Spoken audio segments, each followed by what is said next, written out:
All right, a timer didn't show up, telling me that I don't clear some damn space off your camera, so it should be all right. Uh, So, Miles is visiting me this week. He was adamant that I had to watch Zack Snyder's ripoff of Star Wars Rebel Moon. We watched part one.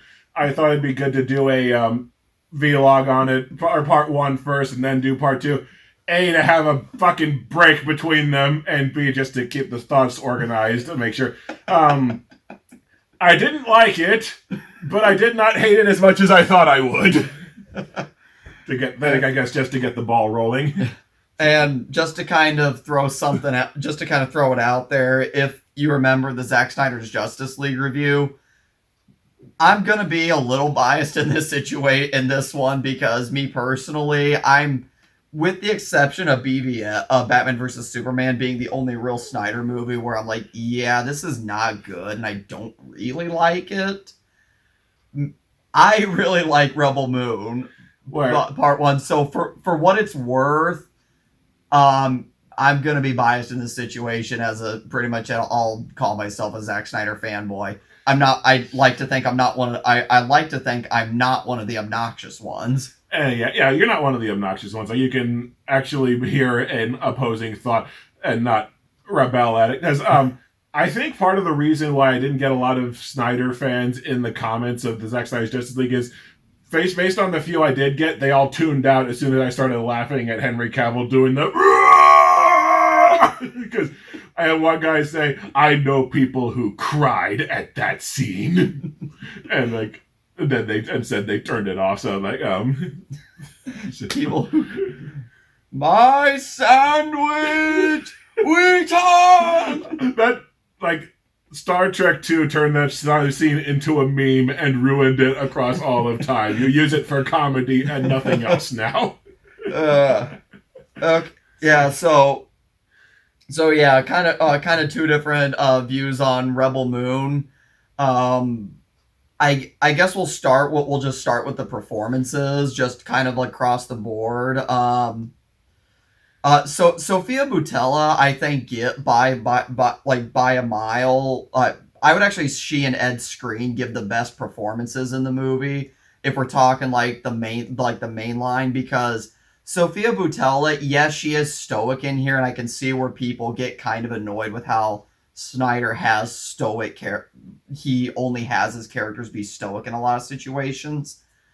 Unlike in Snyder's comic book movies, where a constantly stoic character, Watchmen notwithstanding, um, unlike in a comic book movie, especially when like Henry Cavill's playing Superman, where Superman really cannot afford to just be stoic all the time.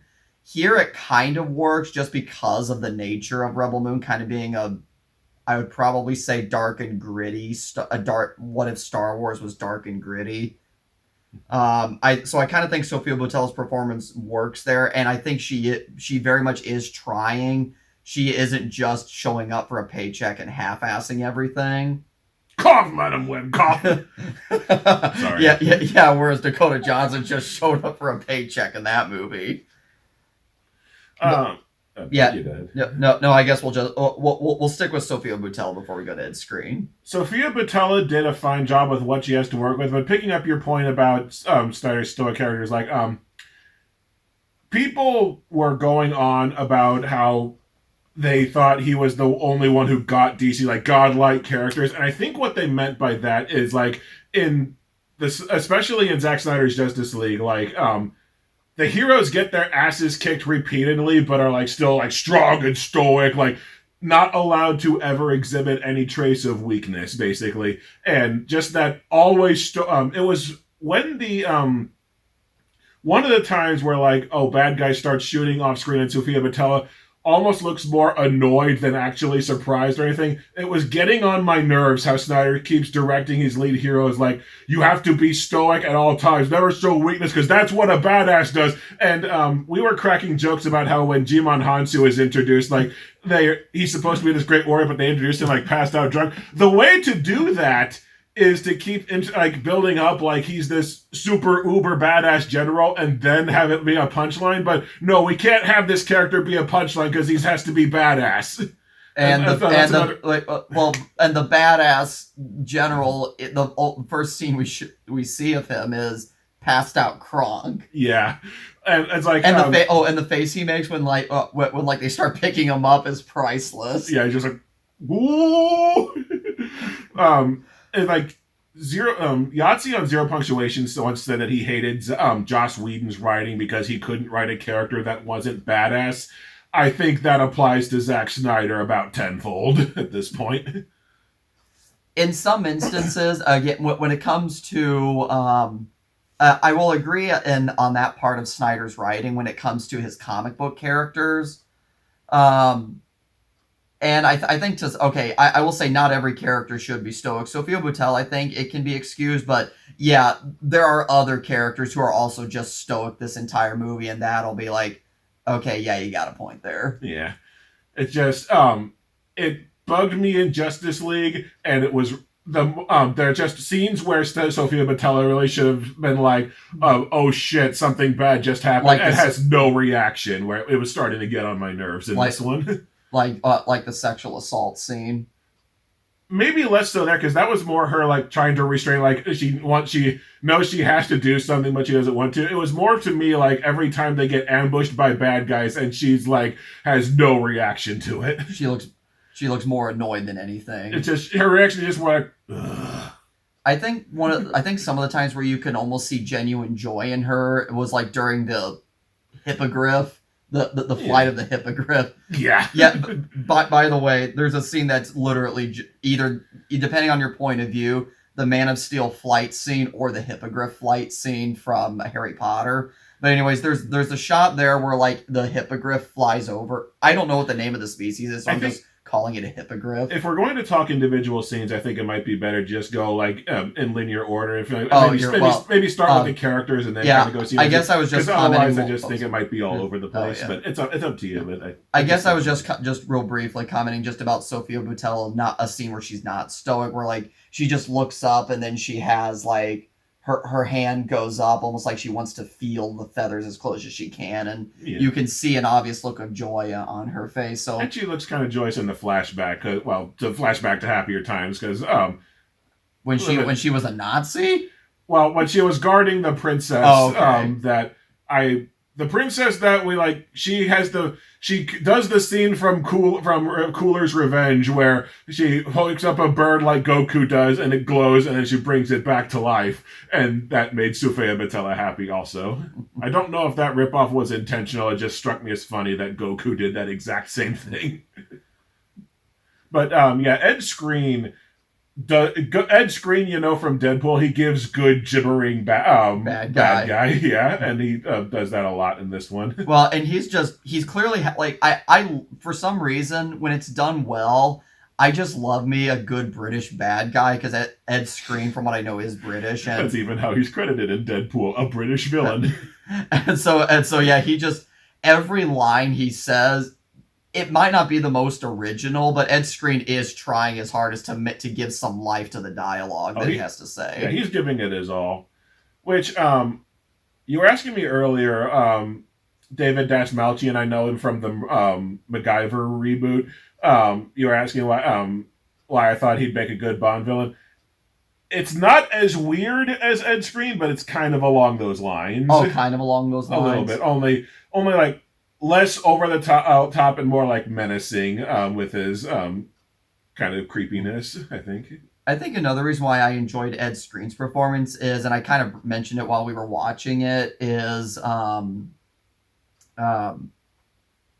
it reminds me of Christoph Waltz's Nazi Commandant character from Inglourious Bastards, and that was a great performance. And if I had to say what the inspiration for Ed Skrein's performance might have been, it was that. And if you're going to choose a performance to be inspired by, that would be the performance to do it, because, yeah, it was a great performance by Christoph Waltz, and Ed Skrein, I think, gives a very, I wouldn't say Ed Skrein gives an Oscar-worthy performance like Christoph Waltz did, but it's still a very fun bad guy performance. That's kind of the refrain of this movie. If you're going to rip something off, rip off something good.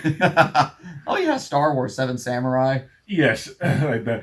And you brought up the Magnificent Seven. Like, I think Magnificent Seven is pretty like explicitly intended as a Western remake of Seven Samurai. So it's basically the same plot, only in a it's a Western where they're like after oil instead of Japan where they're after grain.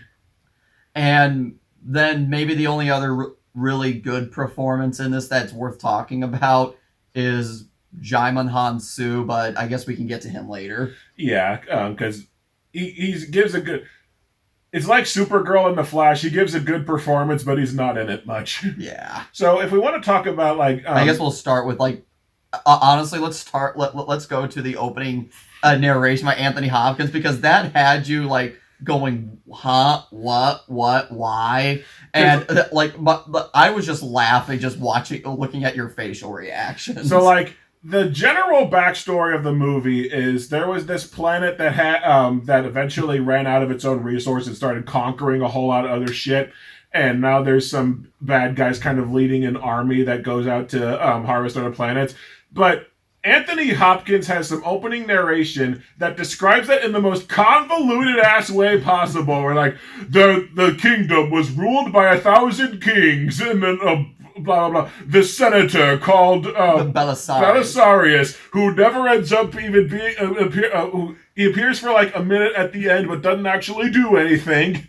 It just detail that you don't need that made it like hard. Like you had this, I had me having to pause and go like, wait, what? So okay, let me see if I boiled this down to where it makes any kind of inherent sense. And it does sound like every sci-fi. I'll agree that it does sound like the most sci-fi of sci-fi things you could write. Yeah. And I guess we'll just throw it at like I guess this might be a good time to throw it in. And this is a joke I'll gladly make at this movie's expense. Anthony Hopkins' opening narration reminds me a lot of the Family Guy joke where Brian takes just look like generic generic ADHD medication, and then he just writes the most generic sci-fi thing ever. Yeah, it's called Space Shire 7, and then he takes it to George R.R. Martin, and he's like, yeah, I can tell this was written on ADHD meds. It doesn't make you write good, it just makes you write quantity. And that's what the opening narration already feels like. Yeah, that's what I call the Rebel Moon universe. It's Space Shire 7, the real thing. So maybe Brian Griffin is just a screen name for Zack Snyder. That's his pen name. That's his pen name, Brian Griffin. And also the ship that the Motherworld.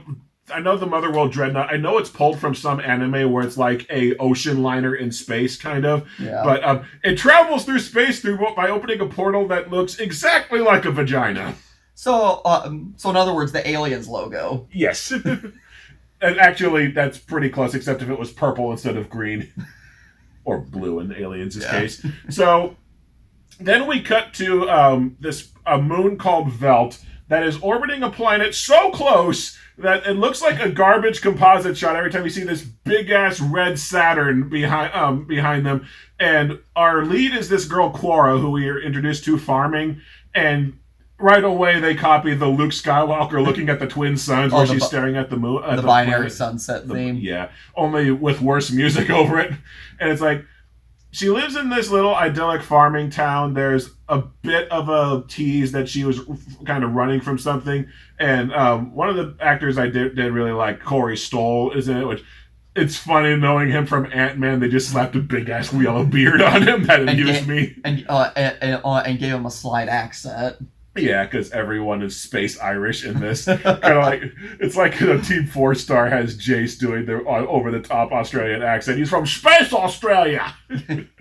But yeah, the shot does look weird, and that's what I overall enjoy the visual effects of the movie. I actually think they're quite good and overall are pretty quality. But yeah, that background shot of the planet being, Veld is supposed to be a moon of a planet, but it just looks weird having what looks like, I'll just say what looks like Jupiter to me, and its rings being so close that you can probably reach out and touch it. Yeah, it's Jupiter with Saturn's rings, and you pointed out during the movie that the rings look like it's coming close enough that it should wreck the planet. Yeah, it should be like a moonfall situation where like it wrecks the planet's gravity. Yeah.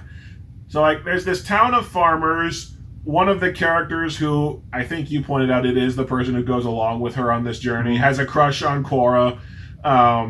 And I then can't remember his name. I just know him as the guy who took over from Ed Skrein's Game of Thrones character. yeah, you know the actor, not the character.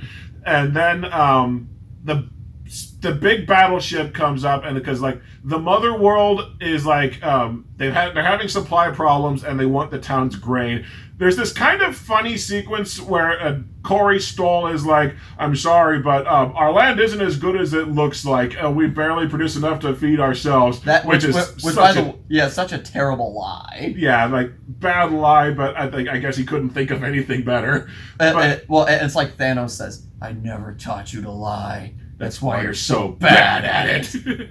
and then the male lead, whose name I never caught, is like, oh, actually, guys, we make tons of excess grain. And then Corey Stoll just looks at him like, you dumbass. You dumb bitch. And it's like, it's a scene that goes on way too long where Ed Skrein like takes a stick and like eventually just beats Corey Stoll to death. I thought it would have been way more effective if he just grabbed a blaster and shot him. And he's like, okay, screw it, we're taking all your grain, which made the whole negotiation seem completely pointless. It just feels like again, it's a common thread with Zack Snyder, especially with the Snyder cut of Justice League. You have a scene, it's decompressed storytelling where a scene that should only take a few minutes takes like 10. I would say to that, the reason why he reneges because like during the negotiation scene, it's like, we'll give you triple the price. That's probably when he thought he could manipulate the farmers to like, I'll give them money to manipulate them. Yeah. That's when he thought he was going to be the more generous bad guy, I guess you would say, and that's a good term. But then after all the shit that goes down in the Longhouse, then he's like, okay, no, I'm just going to be a bad guy. Yeah. Sorry, no, that doesn't make sense. I'm just going to be like sorry, for lack of a better term, he's going to be like, okay, now I'm going to be the strict bad guy. Like, I tried being nice, now I'm going to fuck you all. Yeah, that's a better way to put it. Literally in a case shortly after. Oh, God, yeah, we'll get to that in one of the most pointless scenes in the movie. So, like, they try to justify the male lead, whose name I never caught, that he sold them out to the bad guys because he sold grain to the resistance a while back, and he thinks that the government, that the home world is going to know that. The mother world, sorry. It just baffles me, like, how paranoid they are that the mother world is so micromanaging this asset of nowhere town that they know who they sold grain to a few years ago. Oh, sorry, seasons, because everyone in this movie talks time in terms of seasons, even though that's something really only farmers do. And there's only two farmer characters in the movie. Yeah, or at least for most of the movie. So, like, the farmers are real naive. Oh, wait, before that, they leave a garrison of troops behind to just kind of watch over the farmers, and the troops unbox this robot that's voiced by Anthony Hopkins, and which personally is one of my. Okay, he doesn't say a whole lot in the movie, but outside the opening narration and a couple lines as the robot, but I like Anthony Hopkins. Like, to me, Anthony Hopkins is just a legendary actor, and he can pretty much do just about anything, and I'll probably enjoy it. Yeah. Well, most people, I've seen a lot of people agree, like, Anthony Hopkins' robot is a cool character, which is why it sucks that he just fucks off through the whole movie. It just shows up at the end with random horns. Yeah. Where did he get those? Did he kill a deer and take the horns for himself? Or did he just see them in a shop window and go, oh, cool, this will be nice on my head? Like, when people said he got horns, I thought maybe they were like Thunderhoof's horns from Transformers, or maybe he got like grappling hooks or something shoot out of them, or I don't know. But no, he literally just like has deer horns for no reason when he chops up at the end of the movie. So it's like, they unbox Anthony Hopkins' character. Yeah. Like, one of the soldiers who's kind of a drunk asshole just starts shooting at him because he's a robot that doesn't fight except when he does later. And like, there's one good guy soldier, but that goes nowhere. And this farmlet girl who every single soldier makes googly eyes at her right off the bat. Like, this one supremely sexy lady. I guess I don't get why they're all fixated on her, but like she goes over like tries to talk with the robot, make friends with him, and of course that turns him good. I do like how Anthony Hopkins starts. I think he was always that soldier was always not sure. Like Yeah. he probably joined as a soldier. My takeaway from him is he always joined. He might have joined the Motherworld, like I guess because he felt like a sense of maybe misplaced patriotism. But I don't think he was ever fully like like a cold-blooded killer or anything. Yeah, and I think that guy has ever since joining has had humanity. And then he was like, and then once stuff starts happening, then he's like, okay, I don't need a soldier's uniform to do good. Well, okay, the soldier's character makes sense to me. Here's my question, though. We have a good guy soldier who rebels against the other bad guys because he realizes that the mother world is shit. Why isn't he with the main characters on their quest to stop the mother world? He fucks off, and I assume he pops up in part 2. Yes, he is never seen again in this movie. That's what I was gonna say. Is what would it annoy you if I said wait till part 2? It wouldn't surprise me because it just feels like, why is he not in this movie anymore? Like, bad guy turns good. He knows. It just seems weird that he disappears. I don't disagree with your complaint. I think in part, again, it's kind of weird that I have to say in part 2. Well, I won't go too much into part 2 till we watch it again. Till we watch it. It does give some kind of an explanation in part 2 why he stays on Veld. Okay. And kind of fucks off for this movie. Which gives me the impression that someone asked Snyder that question and he didn't have a good answer. So he decided to fill it, or he got sick of people asking, so he filled it in later. But, okay, so Anthony Hopkins is chatting with the farm girl, or the water girl, I guess her name is kind of her name, or title. I don't know. He goes into way more detail than is necessary about how he's like, about how he was like a bodyguard to the king, but then the king died or some shit, and now he doesn't fight anymore. And the girl, it kind of gives you the impression she's barely... There are so many times in this movie where, like, one person starts giving exposition, and then the person they're talking to, like, starts just fiddling with something off to the side, like they're barely listening. And she gives him, like, a crown of flowers, and then he blushed, like lights on Anthony Hopkins' face. Like, this to me is kind of an unintentionally hilarious scene, depending on how you read it. There are lights on Anthony Hopkins' face that begin to light up, and I swear to God, it feels like the implication was Hopkins was blushing. Like a young girl flirting with an older robot. This water girl is quite charming. I shall fuck her one day.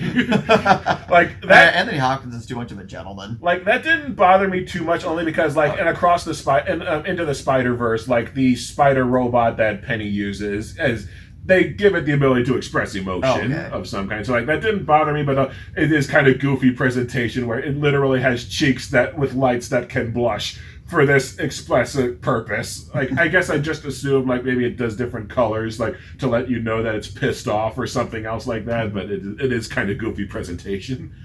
So like the farmers immediately are really naive, and they're like, maybe we can trade with we can. Show the mother world that we're invaluable to them. Yes. And it's like, the reason you're in danger is because you're going to starve to death. The entire reason they're harassing you is they don't have enough food for themselves. What makes you think they're going to... This plan of yours requires that they have enough surplus food to feed you when the entire reason they're attacking you is because they don't have food.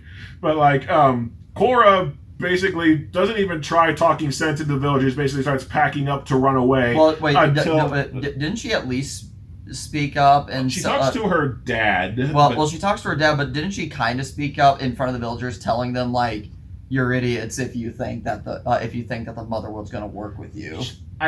She said that back when the ship arrived, but before they had landed. Oh, okay, before they had landed. Okay. But yeah, when they're actually having this discussion, she just walks out silently. But then, like, the soldiers start getting ready to gang rape the water girl. Oh yeah, which is all kinds of cringe. Yeah. So, from what I recall, Snyder has one other movie that we've watched where like there's sexual assault either implied or shown. There's all kinds of implied rape in Sucker Punch. Yep. And I don't want to say Snyder uses it as exploitation because it implies he's doing it out of malice because he thinks sexual assault is cool, which I don't think he does. I think he uses it he intends it to be a shocking, horrific moment to, like, shock the audience into action or something and make the bad guys unquestionably and irredeemably evil, which is absolutely what the message should be, and that these people are atrocious people. Yeah, it's shorthand to go, these are the bad guys. But hadn't figured it out. But then that's the issue. That feels like it's a cheap excuse. It's a cheap excuse to show sexual assault in a movie. And granted, we're two dudes. It's supposed to kind of shock the audience, but instead you're kind of going, dude, what are you doing? Like, this feels unnecessary, and it feels like you could have gotten the exact same point across without it being explicitly sexual assault. Well, there's a better way to have done it that we'll get into in a minute, because Cora finally decides to intervene on the soldiers, kills them all with a blaster, and, like, you were talking about you like the way Zack Snyder stages fight scenes, but that whole fight with Cora, it was driving me nuts. Like, the bad guy leader has a clear shot on her like 1,000 times, but doesn't take any of them. But maybe he was trying. Well, didn't you also kind of say he was trying to intimidate her a little bit? Like, like give me the weapon. Well, the first guy that goes to attack her, like, holds a gun on her because they want to gang rape her too. But then when she starts killing all the bad guys, the main general guy who's got the water girl like hostage still has a clear shot on her. It's like, okay, she's killing all our people. We need to probably put her down. I just won't, even though I can. Like, now. And then yeah. And then just while she's running around, she's like running around killing people with a gun and an axe, stuff that takes long enough to where he could shoot her. But and then Anthony Hopkins' robot shoots the bad guy and then leaves, and that's all he does this movie. Oh, and all the bad guys, of course, because this is Star Wars, fire like stormtroopers. Yes, but the town comes over to the village, to the farmhouse, and figures out, the soldiers were going to gang rape her. Oh, so now we know for sure that they're bad guys. Like, it feels like a better way to handle that would have had to been to have them do some kind of atrocity or harassment in the village where they start killing uppity villagers, and to kind of, or at least just so it's in the open where people can see it happening live, not stumble across it afterward. Well, and to kind of build off of that point, what if they to not, because again, it feels like this scene is like the scene that is there feels like it's needlessly cruel in the sense of how far it gets before it gets interrupted.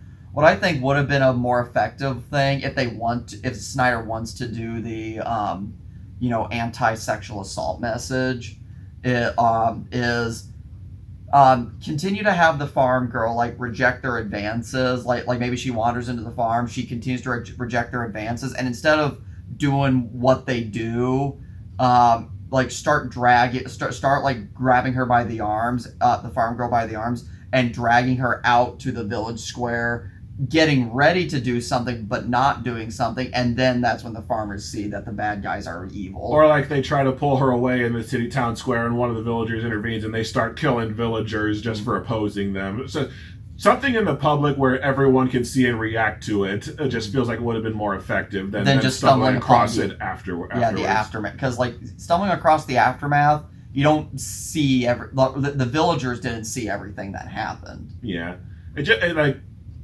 it just feels like there was a better way of doing it than what they went out with. I keep getting distracted because I have all my movies alphabetized on the site. So Cora and male lead, whose name I never learned, basically decide, okay, so there's going to be a war. We have to go out and get soldiers that will help us. We have a lead on this General Titus guy. But we're not going to go to him. Titus! And we have a lead on the Resistance, but that quickly goes to shit. So Cora goes into the bar from Mos Eisley and loudly shouts, "We're looking for the Resistance! Can anyone help us?" And that turns out to be a problem later, by the way. And this actually becomes kind of some parts of it become unintentionally hilarious. So if you remember in Rogue One, there's that weird alien that Forrest Whitaker has, the Borg Gullet, I think it's called. Borg Gullet. And it has those weird tentacles that does something weird to you. Reads your mind. I think. Yeah, there's this weird alien that I guess is there that gives people sexual pleasure when like it attaches tentacles to your mind or something. It makes your eyes go blue and it starts communicating through you. And I guess people get pleasure out. People get like the humans in this universe get pleasure out of that. Like the blue tentacle alien that has to latch onto someone else and use them as a puppet to talk. The idea of that is cool, but then they add a sexual element to it, which after the sexual assault, and I think this comes after Ed Skrein has just a meaningless scene kind of chilling. No, it's not. I think it's before that. Yeah. But he has a scene like in his bathtub or whatever. In his office, in his personal quarters where he's got a sexual tentacle monster. It's like, why is this movie so horny? Or what is the thing? Oh, you know what I just realized? If Snyder is such a huge fan of anime, a subgenre of anime is hentai anime.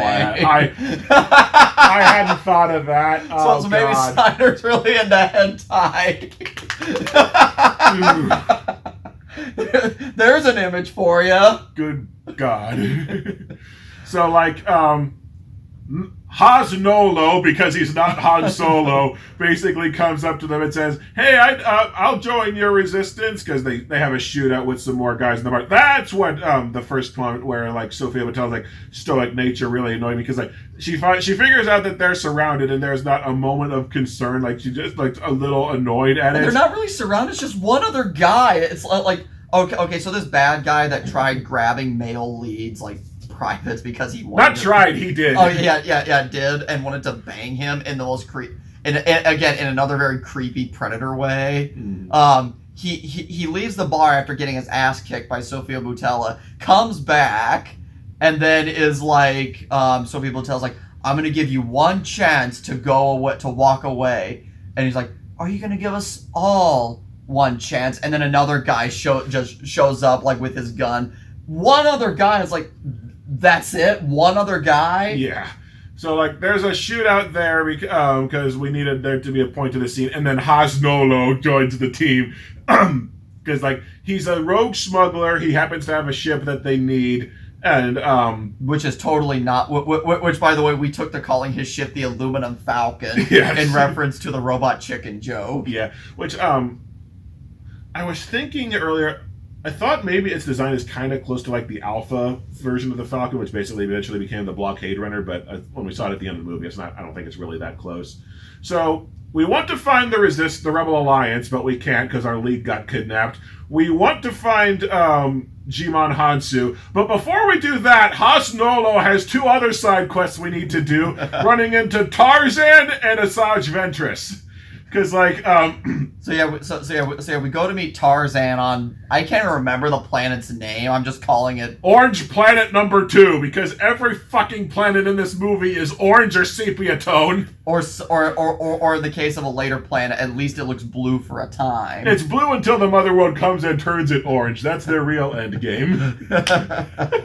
But yeah, and you mentioned part of the planet looked like the rock canyon from level 3 of Rebel Assault. Yeah, because like they go to this planet. Hasnolo knows this guy that can help them, but he's like owes a debt to some fat guy, and he's like, I'll make a wager with you, which gambling for a slave's freedom. Wonder where I've heard that before.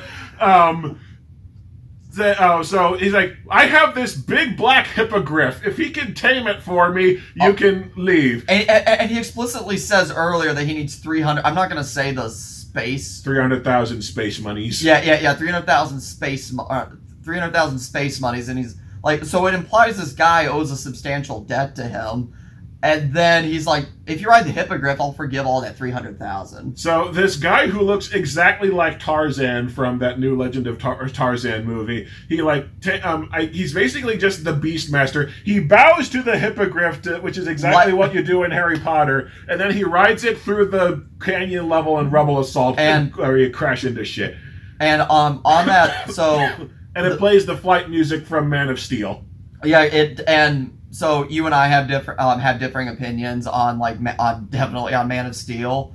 Me personally, I actually really liked the hippogriff flight scene because the music that Tom Holkenborg does, it might be directly ripping off the Man of Steel flight music from Hans Zimmer, but it's still good music in my opinion, and to me, there is energy to the flying.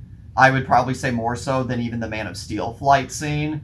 And there's almost a majestic quality to it that, at least for me, does draw me into the scene. And I do like the overall victorious nature after he struggles and then is able to ride him. And Harry doesn't really struggle to ride the hippogriff. That might more have been ripping off the flight scene in Avatar, because although I haven't seen that enough to really pick up on it, but yeah, that's probably closer to what Snyder was going for. Yeah, it's Jake Sully trying to ride the Banshee. It uses the iconography of Harry Potter, but it uses like the plot and structure of that scene from Avatar, I think. So, Tarzan can ride the hippogriff, so he's free, and then the hippogriff kills the other guy because he is a moron who didn't realize, oh, hey, maybe just because he could tame this animal doesn't necessarily mean it'll listen to anyone else. And I like the joke, when he's jumping back onto the hippogriff, like after he crashes, it slows down to the slowest of slow-mo, and your comment was like, if I miss this jump, I'll die, but at least I'll be out of my suffering. at least I won't have to work off my debt anymore. And yeah, he does the slow-mo jump where he's like in the pose like, ah, in front of the sun, which Snyder reuses that exact shot later, I think, during the climax. And at least it looked cool there. Yeah. So Tarzan's on the team now. I think he has 2 more lines the entire rest of the movie. He's just kind of there. Yeah, I think so. Yeah, like he talks to one of the Resistance heroes at the end, and yeah, I think that's all of his dialogue. We made it such this huge deal, this huge scene for him, like getting on the team, and he shoots a gun a little bit in the climax and has like 2 lines, and that's it. The rest of the time he's just kind of standing off in the background. So next we go to another cobalt. We'll just say I do remember from the movie. It's a cobalt mining planet. That's all I remember of the planet. When they went underground, it kind of reminded me almost of like scenery from Blade Runner or something. But when they go, there's this lady who has to go talk to a Spider Woman who is what looks like the lair of the White Worm from Solo, and like.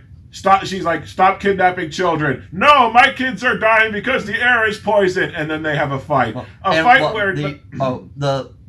thing that the spider reminded me of, and it's kind of why I actually like the creature design of the spider, is and I'm not sure if this is what Snyder was directly going for, but there is a Shelob from Lord of the Rings. Well, that, and also there is that's probably more likely a Shelob from Lord of the Rings, except without the cocktail dress.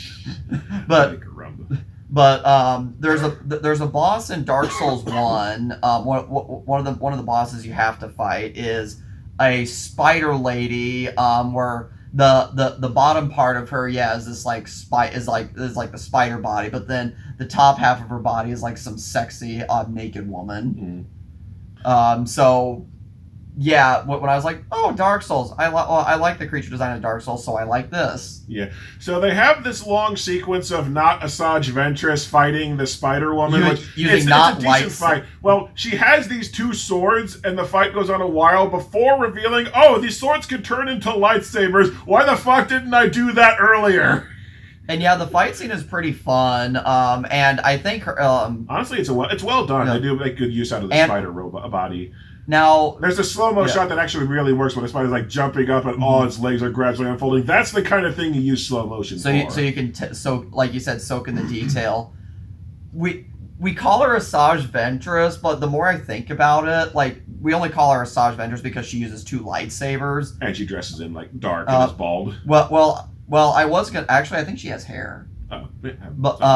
But honestly, the color of her outfit and whatnot, and because I guess I played Knights of the Republic 2 a lot, is her costume also makes me think of Visas Mar from Knights of the Republic 2. So either way, whether she's Asajj Ventress or Visas Mar, I at least like the design of her character. I did joke that in one of Sofia Boutella's flashbacks, the bad guys also have lightsabers, but they're blue, and not Asajj Ventress, not Visas Mar has lightsabers that are red. It's like, we switched it from Star Wars. That makes us different. I forgot to mention also, like, there's earlier in the movie where male lead, whose name I never remember. I love how that's your character name for him, is male lead, whose name I don't remember. He's talking to Korra, and she, like, gives this big ass dump of backstory where they directly copy. Well, it's not a direct copy, but they basically do Thanos and Gamora as the flashback from Infinity War. Yep. And literally up into the knife thing where Thanos pulls out the knife and is like basically subtly telling Child Gamora that she's going to be a killer. But giving her a weapon and how to handle it. Yeah, basically. Giving her a weapon and how to handle it, and then you and I both started quoting "perfectly balanced, as all things should be." Yeah, and then she goes into like a bunch of detail, like Belisarius adopted me. I didn't know why out of all the people. Taught me everything. I rose through the ranks of the Imperials, and then I was on this planet where Carrie Elwes was giving a speech, and I was making out with this one soldier guy who turned out was my boyfriend, only then he died, and then I was given command of like a squad or some shit.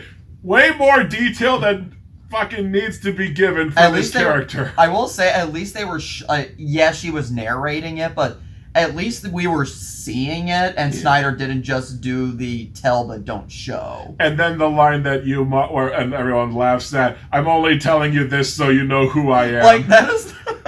Okay, again, as much as I like this movie, and I do find it very a fun sci-fi epic, when she says, I'm only telling you this so you know who I am, that just feels like Snyder was like tipping his hat to the audience, saying, "This is the only way I know of to give the audience character backstory." Well, it's such a clunky line, and the delivery is so flat. It's funny. It's such a funny way of delivering exposition. Like, to me, that line of saying, "I'm only telling you this so you know who I am," is almost on the level of like the kind of clunky exposition from a scene in God's Not Dead, where like the boyfriend and the girlfriend in the movie are like are giving the audience like character exposition about the relationship, and it's like in the most clunky way possible. Yeah. Like I think the line is like 6 years when your youth group collided with mine. I'm like and then the girlfriend has in that movie has a clunky line of why am I senior valedictorian here at my third choice school? So yeah, sorry, minor tangent. Just the clunky nature of Sofia Boutella's line made me think of other really clunky lines of character exposition. Yeah, but like around the time of not Asajj Ventress' scene was where I started to figure out what my problem was with this movie, because the opening isn't bad for like setting a threat. The Motherworld wants to blow up this small town. They need to find soldiers to do it. But then we cut to this bar that doesn't have much to do with anything. And then we cut to Tarzan, who gets a big introduction but barely going to do anything. And then we have another scene with Asajj Ventress where it's not going to do anything. The scenes individually are cool, but you put them all together and they're less than the sum of their parts because it feels like we lost the plot. So the story's kind of a mess. Yeah, the bad guys are just kind of off somewhere in the background, not doing much, and we're just like having a lot of separate scenes that don't feel like they go together. And for most of the movie, outside of the character scenes, none of the other characters that are introduced, aside from Korra and male lead whose name I can't remember. Aside from those two, none of the other characters have any real dialogue. Even Charlie Hunnam as Han Nolo. Nolo also barely gets any dialogue. And this, to me, now you kind of disagree with this notion that I see the problem as. Again, even as someone who likes the movie, my big issue with the movie is what I kind of dubbed the Rogue One problem, and I'll explain what I mean. In Rogue One, there's a lot of scene. Okay, again, by the way, Rogue One, I love them. I also love Rogue One, but in Rogue One, you get a lot of scenes that are there to kind of introduce the characters. You know, Jin, Diego Luna, Donnie Yen, and the other Riz Ahmed's character. And I don't know who the big guy's actor is. His character's name is Baze. Baze, and so. Really, outside of the scene, outside of the two main characters, and K2SO, outside of the two main characters, Cassian and Jin, at least in my opinion, as well acted as they are by the respective actors, I don't really feel like I got to know them beyond what their quirk is as a character, or what their personality is. I didn't really feel like I knew anything about them. And that they were only there to kind of be fighters for the movie. Again, as well acted as they are, and they are still charming characters in their own right. I just don't feel like I knew a lot about them and got enough of their backstory, which kind of made it hard to emotionally connect to some of those characters until the music in the climax where they're all dying tells you to care about them. Sorry, that was a whole tangent, but I at least hope I kind of explained what I meant by this movie suffers from the Rogue One problem, because you're kind of saying the scenes in Rebel Moon are we introduce this major character who doesn't really do anything, and they barely get any dialogue. You don't really get to know them, and that feels like what most of the movie is comprised of. Scenes introducing characters, and you don't really get to know any of the characters outside of the two leads. And it's the thing there is, it's the Rogue One problem on steroids, because Rogue One, just introducing these characters, that's a small portion of the movie. Here with part one of Rebel Moon, it's the entire movie. And also, you meant another thing I forgot to back up to, Haas Nolo, when he's introduced, he gets on the ship, and male lead, whose name I can't remember, starts, telling him his backstory, and he basically, brushes him off because he doesn't give a shit. So he's supposed to be, this wisecracking, kind of snarky character, but he's not written like that. He's written stoic. And it feels like, and you said he should have had, something snarky to tell him to shut up. Basically, the line is basically him going, yeah, good for you, whatever. yeah, good for you, shut up. But, going back to, the structure of the plot, one of my, I went on a James Bond binge, earlier this year. One of my favorite of the James Bond movies is Thunderball, because they establish at the start of the movie in 4 days Spectre is going to start nuking the world, and you're kind of, as it goes day and night, you're mentally ticking down oh god, how close it is to the deadline, and just for my personal viewing experience, you can always feel the pressure of the ticking clock.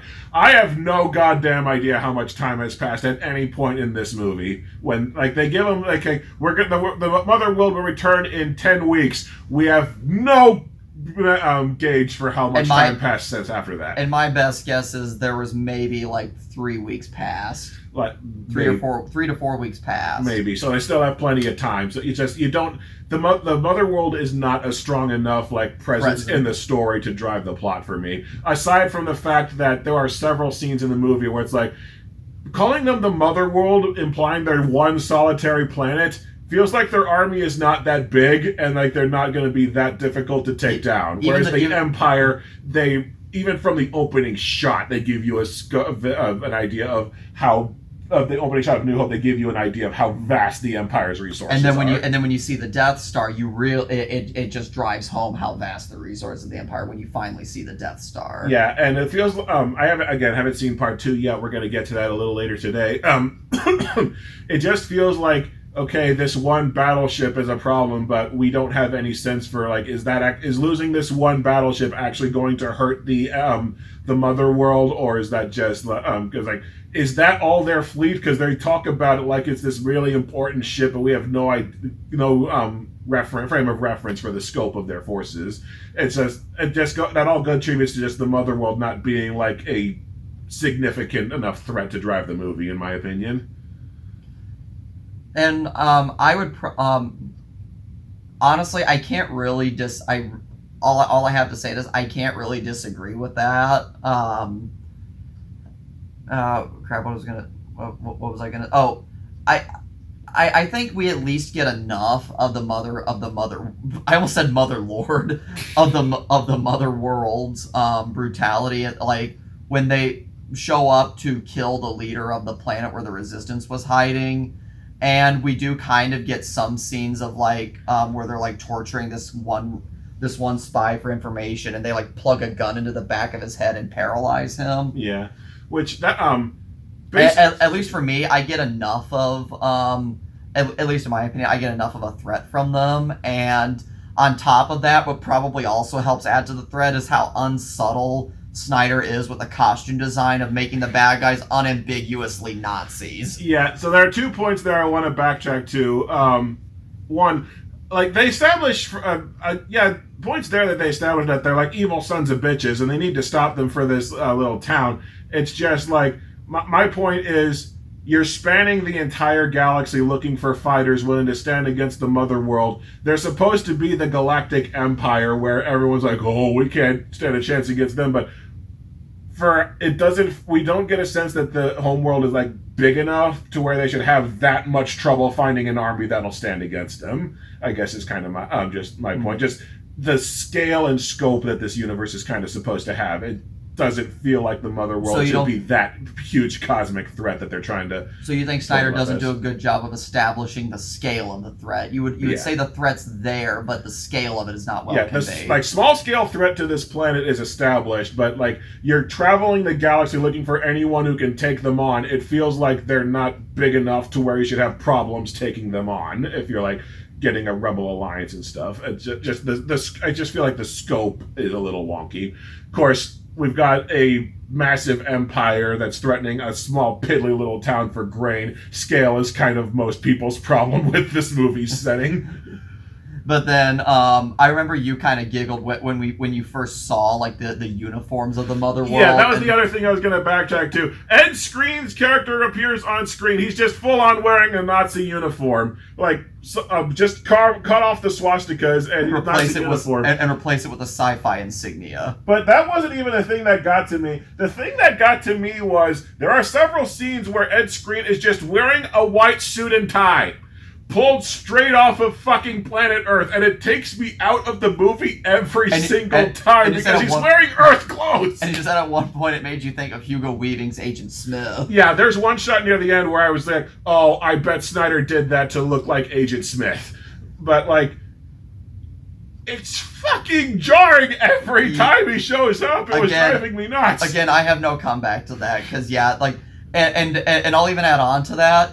When Corey Stoll's character looks up in the beginning and sees the ship, he pulls off like your typical like Irish hat that your hat that a typical Irish guy's gonna wear. Yeah, and another thing, and they're even wearing Earth-like suspenders. And this is another thing, like the design of the guns was kind of bothering me through this movie because, like, in Star Wars, all the weapons, like, they're guns, but they look detached enough from real-world firearms that they look like science fiction guns. Like the droid blaster, the stormtrooper blaster. Yeah. Even the wrist-mounted blasters on the super battle droids. Or even Han Solo's blaster. Like, I know there's a gun that has, like, that little front-mounted thing because I saw it in Atlantis: The Lost Empire, but it's still detached enough from reality that or the gun the Geonosians use. Or how Chewbacca's crossbow is like bent backwards.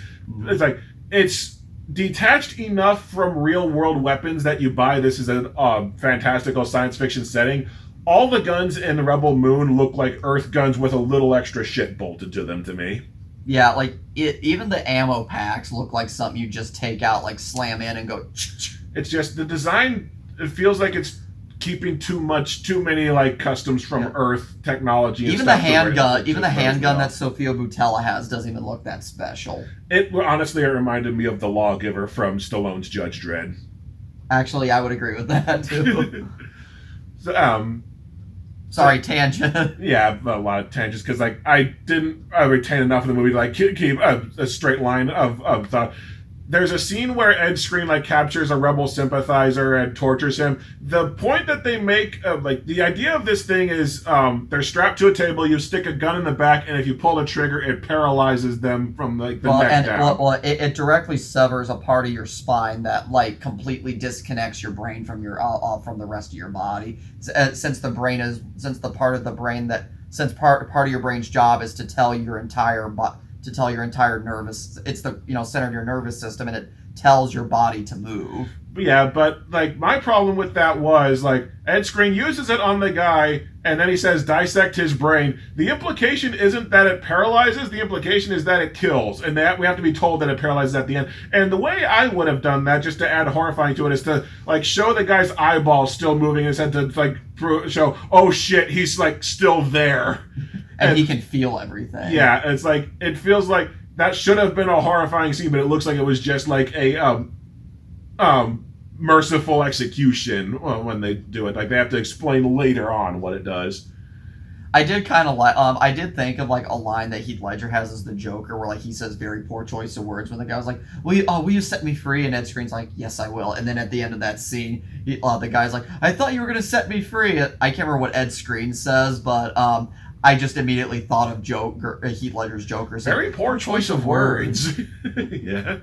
So, getting back on track, the next person we go to, we finally remember that we were going to see Jimon Hansu, who they establish is on this gladiator planet, but he's like passed out crunk in an alley, and like it's supposedly is like the great warrior is all gone. But one bath and a pep talk from Sofia Boutella later, he's fine. He's like, and the pep talk from Sofia Boutella boils down, and this is a joke, a funny joke that I'll make about the movie is in your Flash review, you know, the pep talk from Michael Keaton basically boils down to, what if I told you dead parents are involved? I love that joke. And so Sofia Boutella's pep talk to Djimon Hounsou, and by the way, no disrespect to Djimon Hounsou, I love the guy. I think he's an incredible actor. I wish he'd get more leading roles. Yes, because the dude acts his ass off in pretty much everything. But anyways, the pep talk Sofia Boutella gives to him, or to his character General Titus. Be careful not to mispronounce it because it'll sound like Titus. Mm-hmm. Or Titus from Final Fantasy X, who Spoonie fucking hates. But yeah, the pep talk to General Titus boils down to, what if I told you revenge is involved? Yeah, it's literally like Djimon Hounsou never considered getting revenge against the people that killed all his people. And like, that's what gets him to join up. And what's funny to me personally is we had this big old long introduction scene for Hasnola. We had this big old introduction scene for Tarzan. We had this big old introduction scene for Asajj Ventress. Djimon Hounsou gets nothing. And then Ray Fisher gets nothing. Yeah, and Hansou's intro scene is just passed out Kronk, has a hilarious expression I wish I would have gotten a picture of. That needs to be in me. It's honestly, it's very similar to what happens in Guardians 1 when Drax rips the thing out of his head. He's like frizzing out. And then and then he gets a bath, and it's everything except his face, which is weird. Yeah. A joke I made is Hounsou must have been sitting there being like, "Can I get this dust off my face?" That was weird. But that's literally all of what Djimon Hounsou really does in the movie, outside of having a little bit of something to do with the climax. He shoots a gun at the end, and that's his contribution to the climax. I will say he does get a little bit more to do in the second movie, and he is unquestionably, I think even more than Sofia Boutella in part 2. Hounsou is unquestionably the best part of part 2. Yeah, that was what Double Toasted said. Like, they were glad that he finally got like a leading role. They just wish it had been in something better. But like, so we've got Djimon Hounsou. Now we have to get to actually tracking down the Rebel Alliance, which is led by Ray Fisher and his sister, Deborah and Darian Bloodaxe. Who are the character? Who are the part? Like, so Snyder wants Rebel Moon to be this big multimedia thing: video games, comic books, TV shows, animated shows, everything under the sun.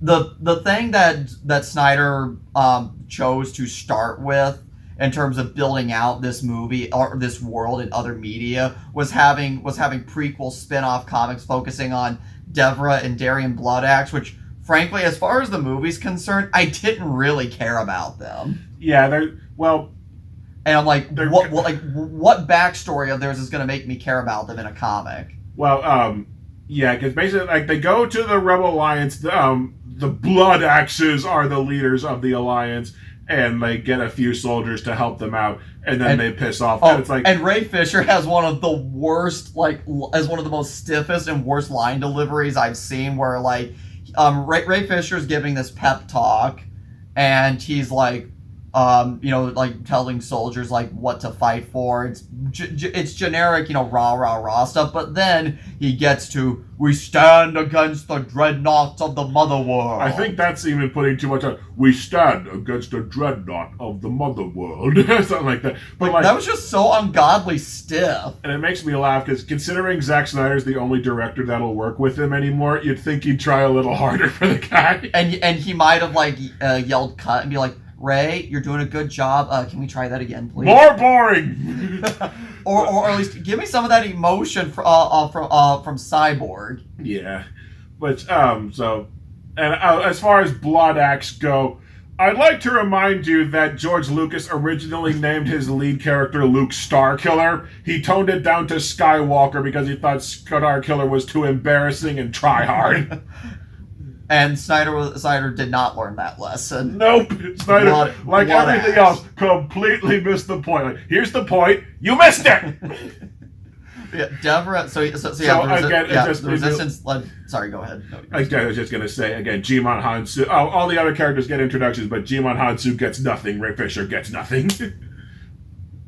Like they're realizing, oh crap, we used up too much of the movie's runtime. And we have and I think by the time they meet the Resistance, we have I would guess about 40 minutes, half hour left. I'd say 35. I'd ballpark it at we have 35 minutes left. Yeah, split the difference. And so, the movie's like, oh crap, we got to start hurrying things up.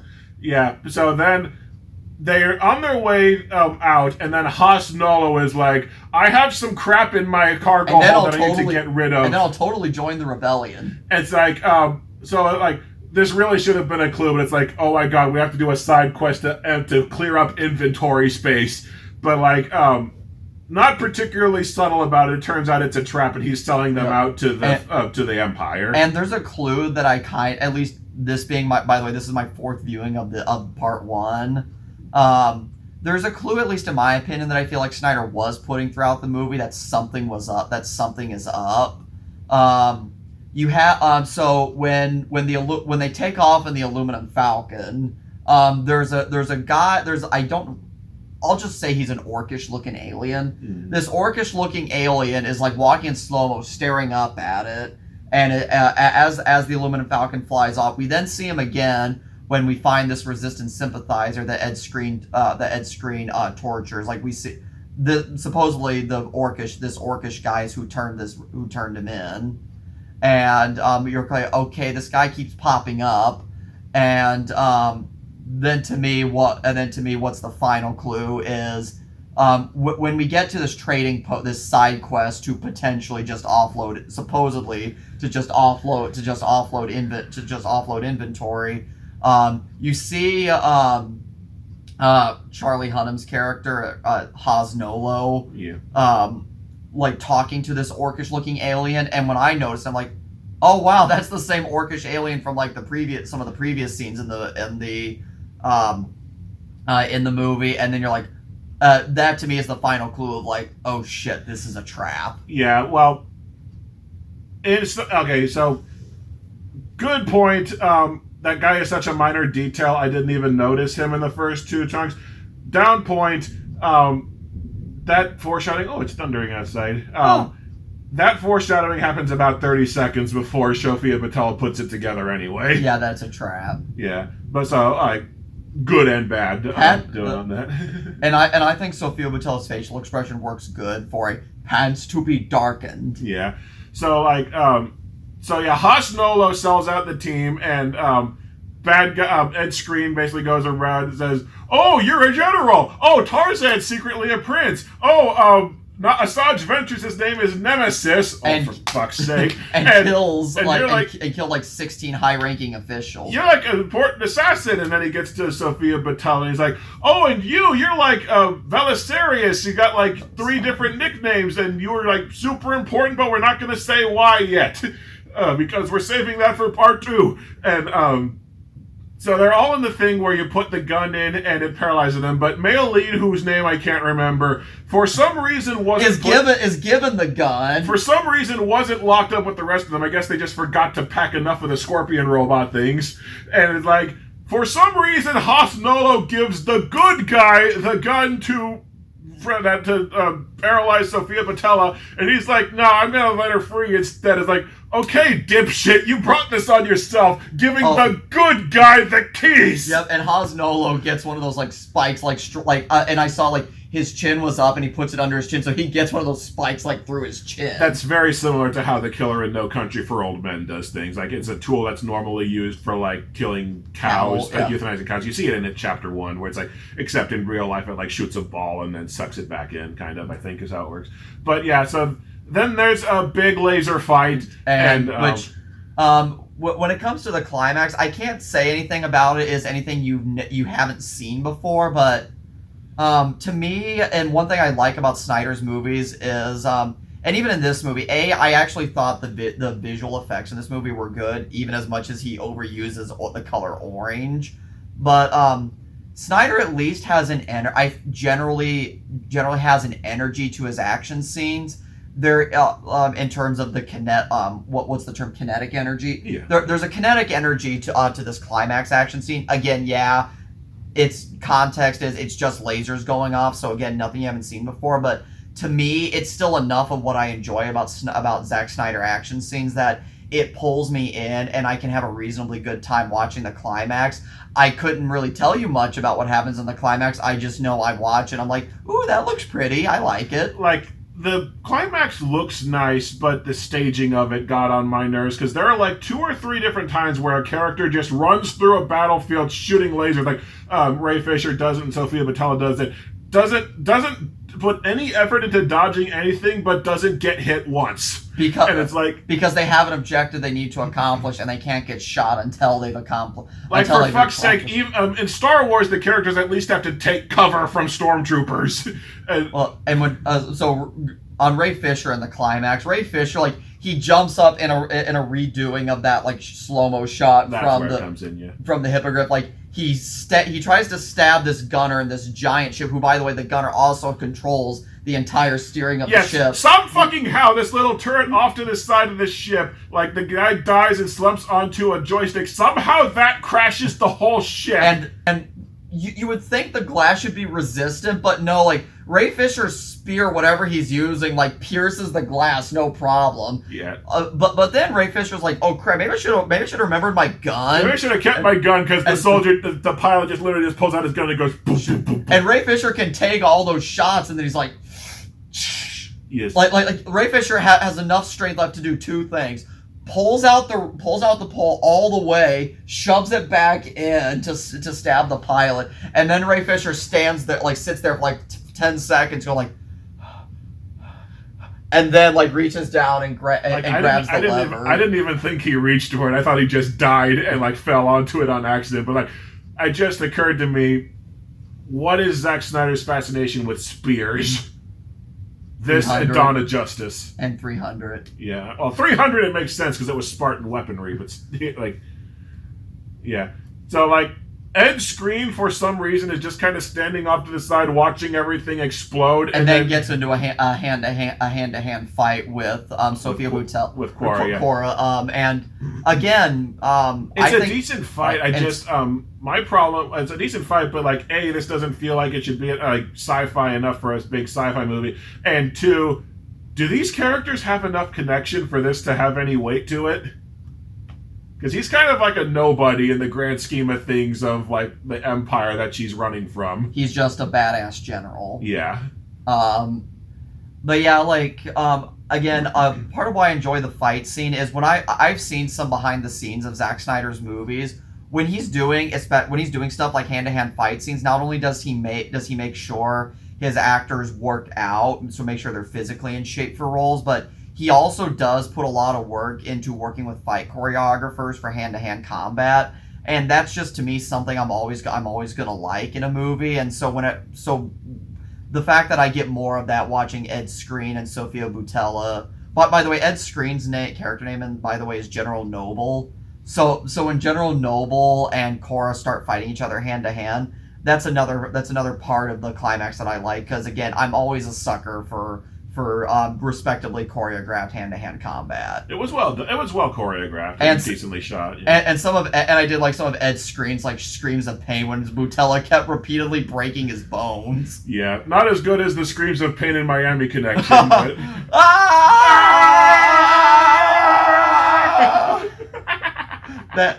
Okay, sorry, tangent. I'm never gonna get tired of that. Yeah, Schnick isn't either. and the fact that we replayed that 3 times, like, play it again. Okay, one more time, roll it back. Yeah.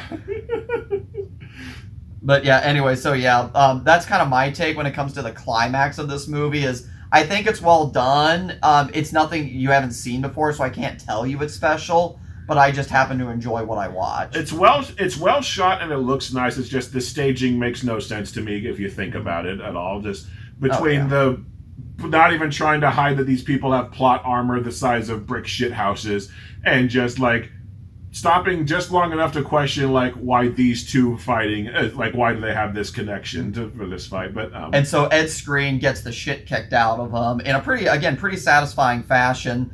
He then like falls off or something, like probably what should have been a pretty high point. Like he falls off, which really should have crushed his bones completely. Yeah, probably. And then all the heroes get together. I mean, I think Tarzan starts talking to one of the resistance fighters. Yeah, Tarzan basically has a line saying, "Ask me about my tragic backstory." and then they all get together. Then all the characters that are still living get together. Oh, sorry, real quick. One thing in the climax that did make me giggle a little bit is the Resistance brings fighters with them, and the fighters look like General Grievous' Starfighter from Revenge of the Sith. Half the ships that the Rebels have are the Razor Crest, which the Razor Crest is a design that James Cameron likes to use as well. And the other half are basically the soulless one, which is General Grievous' Starfighter. And so, but anyway, so all the characters. Also I forgot about to mention this. Ray Fisher brings a soldier with him who looks exactly like Furiosa. and I would say, and specifically young Furiosa, so Anya Taylor-Joy. So that one you can't call ripoff on. I haven't seen Fury Road yet because the young version didn't come out until after this movie was done. But so the heroes are getting the heroes line up on the edge of this, and it's playing music again, reminiscent of the shot from Zack Snyder's Justice League, where after the big battle, they're all standing on top of the nuclear power plant. The shot looks so majestic. The music is increasing in intensity. It's like, it's very victorious sounding, and then it like cuts to black, and you're like, oh, credits. But nope. This movie has Lord of the Rings Return of the King syndrome, where the ending keeps going for like, in this movie's case, like another like 10 to 12 minutes. So they line up, they have the ending shot, where it's like, okay, ending shot and credits. Nope! Then it cuts to them all on Velt and on the planet that they were all doing all this shit for, and they all ride to they ride into the sunset while Anthony Hopkins' robot shows up with his antlers and now spear and cape. So it's like, okay, so that's another big empty shot. Is that the end? Nope. Now we have to rip off the scene from Revenge of the Sith where Palpatine came to pick up Anakin's body, only it's with water instead of lava, so that's different. And then we see Darth Vader's basically directly redo like the reconstruction of the Darth Vader, where they take Ed Skrein, put him in a medical thing, and hook a bunch of shit to him. And a question that scene raises for me is they show a bunch of mechanical, like the back of Ed Skrein's head almost looks like a cyborg. Yeah, the movie does not do a good job of explaining, is Ed Skrein human or is he a cyborg? Yeah, I'm guessing that was meant to be like a big reveal shot, but it wasn't really treated like that. But though. that's another thing. There's a brief shot that not Asajj Ventress has robot hands, but aside from that, they haven't really told us that like Terminator technology is a thing in this universe. It's like it kind of so I see your point to where it kind of comes out of nowhere. And then they hook up Ed Skrein to all these wires and doohickeys and submerge him in liquid and then put him in a bubble. And somehow that's their method of communication, because then he contacts. He has some kind of like vision or communication or something with Senator Regent Belisarius. Yeah, Belisarius. Like, I don't know if Belisarius is the Emperor, because like in the opening dialogue, I think Belisarius was supposed to be like the Darth. That's a question I'll say is answered in part 2. Okay, because like the Emperor stand-in, I was saying. And by the way, that's by no means an excuse for this movie's problems, and I keep saying wait till part 2. Yeah. Like, that's kind of to be expected with a 2-part movie, but, like, Death of Superman works as a standalone movie. Like, Batman, The Long Halloween, it has a kind of a climax, at least, to end on part 1. Yeah. If you ignore the post-credit scene of part 1. Yeah. So yeah. So then Ed Skrein comes back to life, and then the movie's over. Well, and that's the ending shot, is like, so he has the conversation with Belisarius, basically saying, he says like, you think it brings me joy to hear my daughter has joined the resistance? and he's like, I'll bring her head to you. He's like, you will bring her to me alive, or the person's whose head is at risk is yours, or whose head is at risk is yours, and whose execution will send shivers down the spines of the Senate will be yours. And then he like taps his cane, cracking the ice, and then Ed Skrein like comes out of the water bubble, and then he goes like. And then that's credits. Yep, and then end credits, which you said the end credits actually have some, at least part of them have like kind of nice moody soundtrack. Yeah, like nice moody Blade Runner music. One of the tracks that plays over the credits kind of had some nice moody ambient Blade Runners things going on. So that's pretty much Rebel Moon. Oh, by the way, this is okay. So this movie did not get a theatrical run, but the best term I have is theatrical cut. This theatrical PG-13 cut of Rebel Moon is called Part 1, A Child of Fire. Part 2, so Zack Snyder has director's cuts of both movies coming out, where he's apparently changing the title. I'm pretty sure I remember reading, because I sent these to you on Twitter, the name for Snyder's director's cut of Part 1 is like Chalice of Blood. The fuck kind of sense does that make? Yep, Rebel Moon Part 1, Chalice of Blood. Like, at least A Child of Fire makes sense. I mean, it makes a little bit of sense, but like changing the names of the movies to like differentiate the original cut and the director's cut is like weird. Yeah, my brain's a little too fried to come up with like a better term for it. And I personally, like I said, I like the score by Tom Holkenberg because it's very big, it's epic. I think it plays well with what the movie's showing on screen. You're probably going to disagree with me with what I'm about to say. Part of what I like about the movie, and I think it's at least reinforced a couple times, is the movie. Not that it's anything special. This movie does, I think, at least do a good job of like, fascism needs to be stopped before it like. Before like people buy into it, because and sometimes all it takes is small acts of resistance to stand up to fascism, because the blood axes are implied, the resistance is implied that they haven't done anything haven't really done much of anything to great effect. But then Jaimon Hansu gives a speech after the climax of like how this one small act of defiance can give voice to the voiceless. And and for me, I really like that, because that is very much a true statement, and Jaimon Hansu does a good job saying said statement. I took that more as like the Rogue One or Poe's speech in The Last Jedi, where it's like the spark that will light the resistance, more than like any kind of commentary on fascism. Okay. Because especially since like everyone knows the Mother World is bad. Everyone knows that the Mother World is like this evil force that kind of needs to be stopped. It's more like no one wants to be the one to do it because they don't have the military force to. Well, and that's kind of what I like, is that it's like Jaimon Hansu. That's kind of why I like, is that the movie's saying it's kind, at least the way I read it, and again, I might be going out on a completely thin limb here, but I like that it does tell like people that fascism is not unbeatable, that you do not have to, maybe it works more as like fascism is not unbeatable, you do not have to be afraid of it. It is beatable. Sometimes all it takes is small acts of defiance to start toppling a fascist regime. Again, I just kind of took that as the Star Wars thing of like, one victory will be a decent enough foothold to start a rebel alliance or stuff like that. Because like I feel like that's a thing that's kind of baked into any movie where the villains are a fascistic force. Mm-hmm. That's true, and that's why I say it's nothing you haven't. The theme, at least that the way I see it, is nothing is nothing new.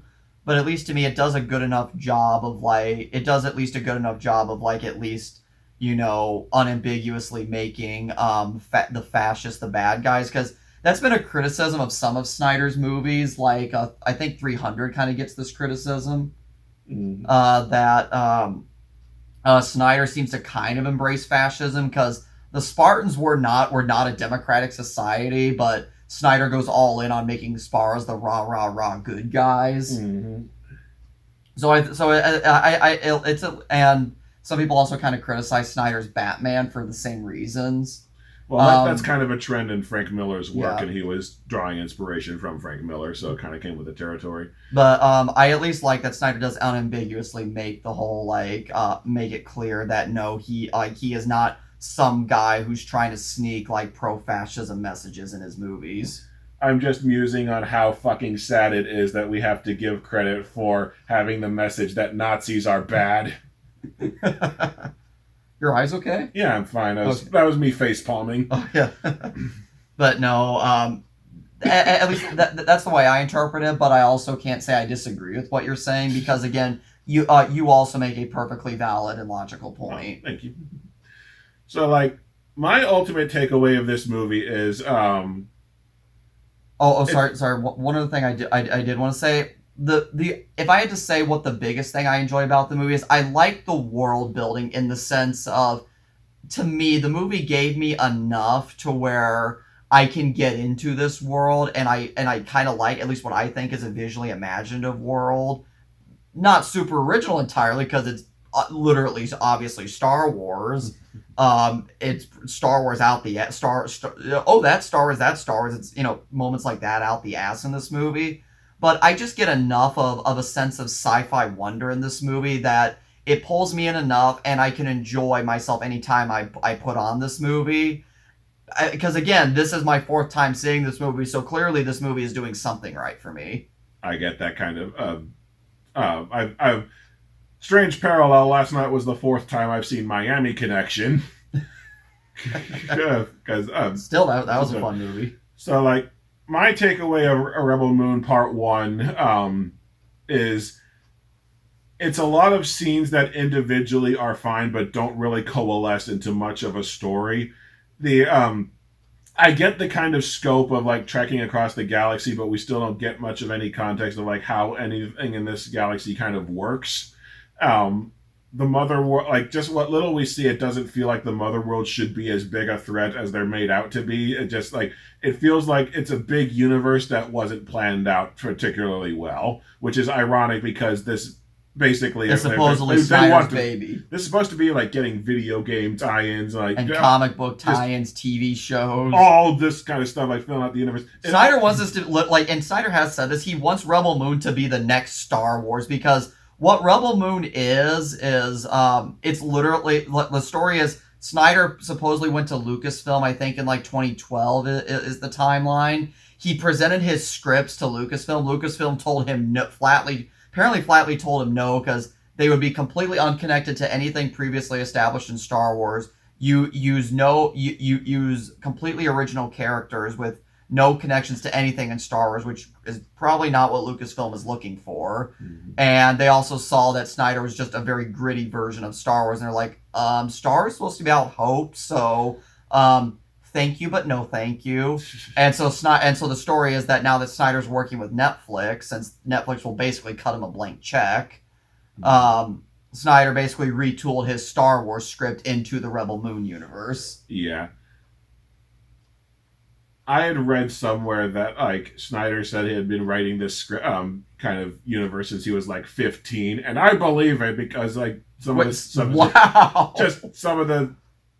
This kind of feels like Francis Ford Coppola saying that his movie. Into so much of it, I think. Sorry, my bad. That's right. Not good. No, sorry. Just kind of what you're saying makes me think of like if Snyder's been thinking of this since he was 15.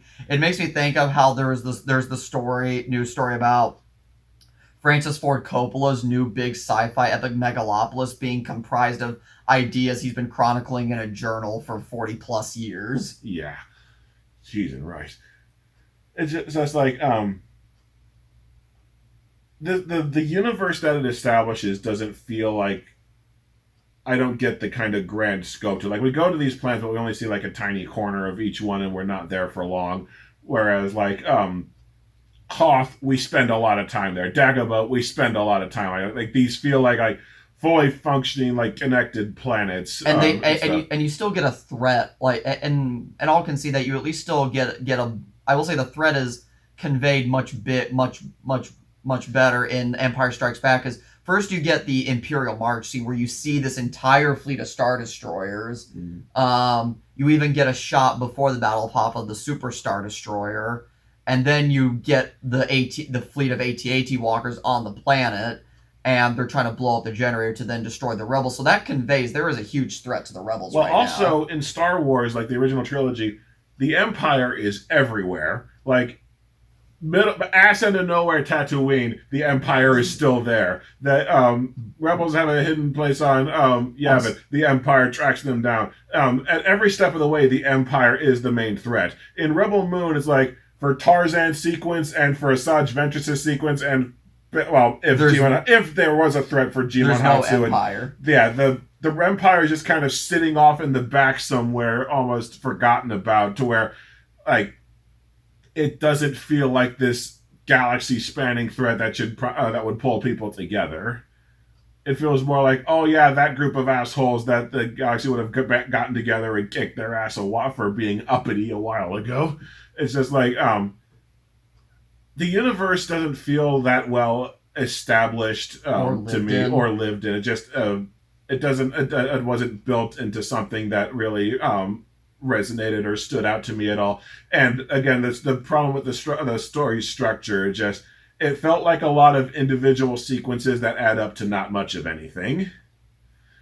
To me, just to me, and I will say I liked it more than Man of Steel and Dawn of Justice. I kind of get the same vibe I had from Zack Snyder's Justice League, where it's a fluff movie about nothing, which is at least more tolerable than when he thinks he's talking about God. And is also using iconic characters. Or whatever the fuck was going on in Sucker Punch. Yeah, that one still bothers you, doesn't it? It does, yes. So, that's pretty much Rebel Moon Part 1, A Child of Fire. When this cuts over, we'll be talking about Part 2, which is called the Scar Giver. What's the alternate title of Part 2 when the director's cut comes out? I'll have to look that up before we talk about the Scar Giver. But like Scar Giver, from what I've heard, sounds like the more funny bad of the two, where it's like an hour of farming and an hour of shit action. Is like, what? This sounds more like the train wrecky part to me. But yeah, so Part 1 gives I guess the ending thought. I guess what we'll conclude this segment with is what big sci-fi epic has the more abrupt Part 1 ending, this or Dune?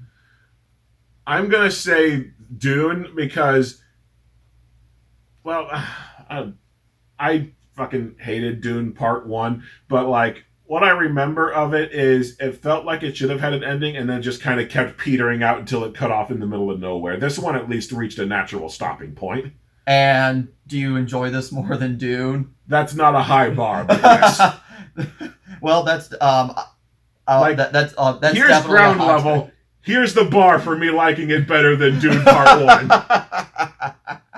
Like, my quip on Dune Part 1 is, if Dune really is Star Wars for adults, then being an adult is boring, pointless, and goes on way too long. At least this isn't boring, pointless, and going on way too long. Not boring, I will give it that. Dune Part 1 was boring. And believe it or not, Rebel Moon Part 1 is actually one of Snyder's shortest movies, and only, it clocks, 2 hours and 15 minutes. Yeah, which is why it's getting an extended cut to fix that problem. And then Rebel Moon Part 2, Scar Giver, when we get to that only clocks in at about 2 hours. Which, again, makes it Snyder's second shortest movie. So, at least Snyder realizes not every movie he puts out there has to be ungodly long. But then he's like, nope, I'm going to fix that problem. Yep! I wonder if Jimon Hansu and Ray Fisher will actually get stuff to do in the director's cut of Part 1. Oh, in the director cut of Part 1. I will say they do get stuff to do in Part 2. Well, not Ray Fisher, because he's dead in Part 2. Kind of dead. Okay, it stands out to me that those two are the ones who get crap introductions compared to everyone else.